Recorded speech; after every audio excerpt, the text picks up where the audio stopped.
I have a tendency to always seem to come back and circulate some similar ideas, some similar topics, and just the kind of things that I get reminded of over time. I think that a lot of the lessons we learn in life, we don't just learn once. We learn them and then move away from some of that knowledge and then reacquire it or think about it, and you develop your understanding more with time.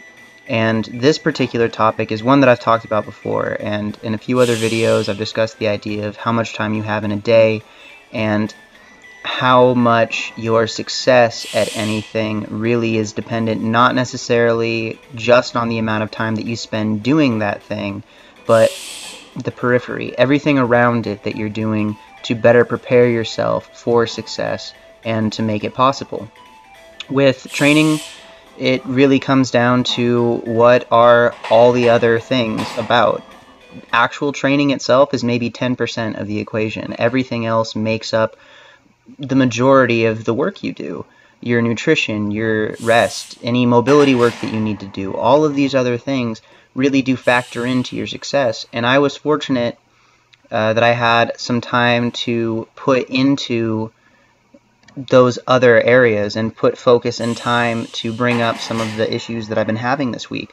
I honestly haven't been very pleased with my benching from my 2 previous sessions, and I've also had some issues with some inflammation, some pain issues in some spots, mostly my right knee. It really did affect me on my squats on Tuesday and to a pretty high degree on Thursday.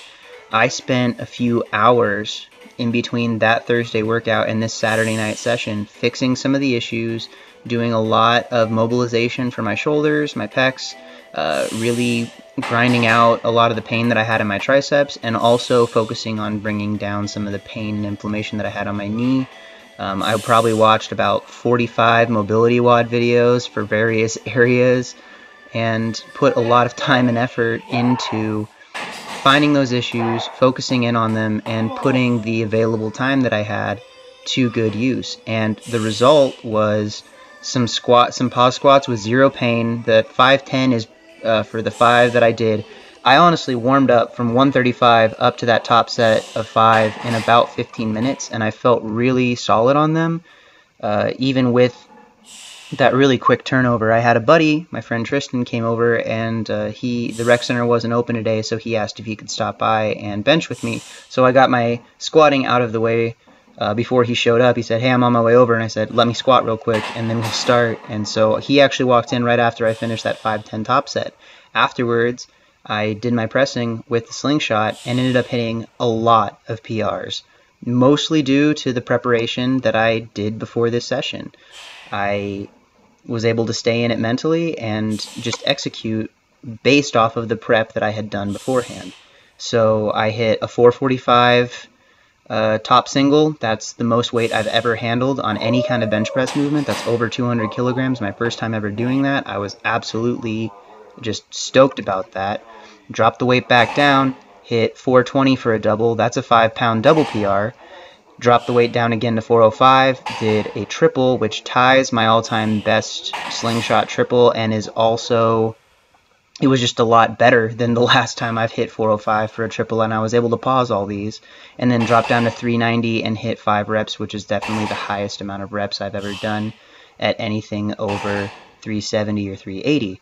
So work was done, and it was all possible based off of the thing that I keep saying and will keep saying because it is so important: preparing yourself for success outside the weight room, outside the gym, and just doing the other stuff right to get you in the right place to perform when it matters. Afterwards, I did my pin presses, 10 triples. I did 9 of those were with 320. And then I did the last set was 325. I just didn't film it because I had gotten tired of filming all my sets. After that, I did 4 sets of 10 on my pull-ups and 4 sets of about 15 on my dips. I didn't include the workout write-up on this because we finished up the workout. We started really late and we finished up about 3 a.m. So it's pretty late right now. And I'm honestly just too tired to to do all the calculations and do that all up by hand and put it on the Microsoft Word document until tomorrow, but I wanted to get this video up to you guys, and then I wanted to live the idea that I'm talking to you about, which is prepare by getting enough sleep. So thank you all for watching. I hope you enjoyed the video. I apologize if I said anything that was goofy or if there's any typos. I'm just tired and I need to rest and be ready for that next session on Tuesday. So thanks a ton, and I will talk to you soon. Bye.